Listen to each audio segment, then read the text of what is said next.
Okay, so a lot of you have been asking me on how to play this stuff, give them tips, give them stuff like that, but I'm sorry, I just can't do that because the violin is just it's too complicated.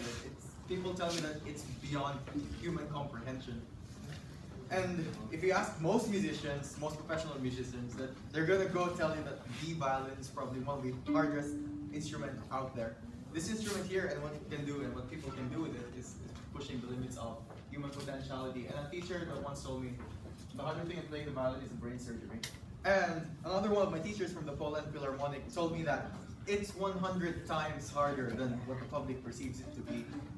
Because people tend to underestimate its learning curve. People just tell me like, oh, it's just this and that, and you just do something like that, but it's not. One of the hardest things and the difficult things in the violin is very obvious. The left and the right hand have to communicate with each other, especially on different bowing styles, so it's the left and the right brains like.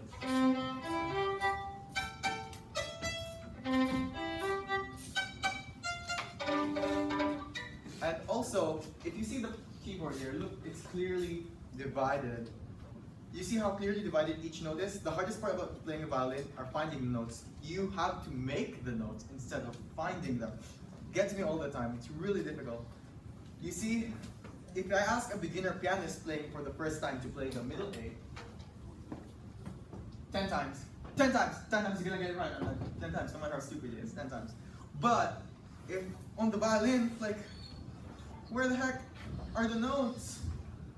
Where the heck are the notes on the violin? Do you see this little fingerboard here? This little fingerboard here?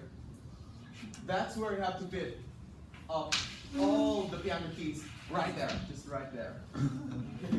That's where I have to fit all this crap. Even then that's not enough because the violin has to go higher. Okay, someone said the bass guitar is like that. Oh, look at the fingerboard of the guitar. Look how big this is. Look how tiny this thing is. And you see these lines here? These lines here tell you exactly where the notes are, and on the violin, like you don't know where the notes are. Imagine a keyboard with different letters and spaces in between. The hardest part of the violin is the shifting of positions. Every time you move your hand, that's another position, and each time you move, it's like a keyboard getting rearranged like that. So the letters have to be like, what? And okay, let me play you a simple G major scale in just one position. That's not a lot of notes. If I have to play more notes, I have to change positions. And you have to like play the millimeters something. I'll play a single piece and see how many positions there are.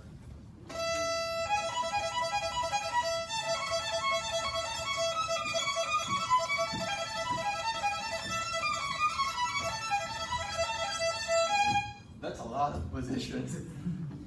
But that was pretty fast, but that thing is too normal. If you try playing pieces from Vivaldi, like the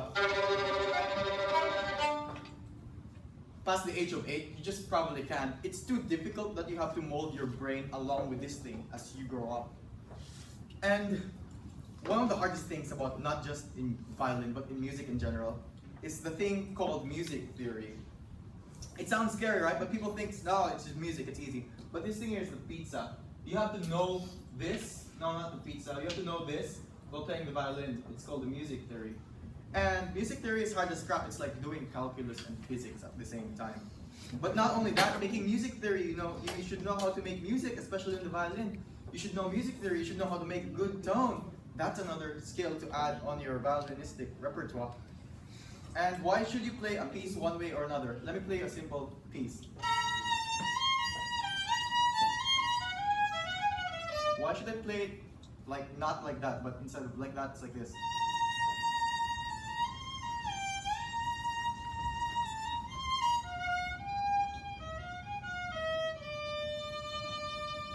The same music, but interpreted differently. Two same music. When you make music, you have to know its aspects, like in music theory, especially in the violin, because it's very difficult. You have to know its aspect, you have to know why this and why that, you have to know its history. It's like art, you have to know why. But a really good violinist has to play the game of millimeter for like an hour and a half in a concert. Like you see all these notes here, like you see, where do they go? Like, you see these things? I don't know. 14 pages. 14 pages of this torture, and 10,000 hours of practice. To perfect this kind of music requires 10,000 hours of practice. I'm not exaggerating here, but if you like ask the experts and professionals, they're gonna tell you that they're still perfecting this thing, even though they've been playing for like 20,000 hours. It's crazy. When performing, one also has to memorize the entire piece with the orchestra. That's the hardest part. I can't even memorize a simple physics equation, let alone a 30-minute violin concerto. Oh, this is probably the pinnacle of human evolution, according to Frank Yang. To play it is like doing astronomical physics. So from zero to greatness, despite the hardest part of the violin, no matter how difficult it is, we can still achieve greatness if we practice like 3 hours a day. I used to do 2 hours for like 7 days, 9.2 years, 10,000 hours. Yeah. Done.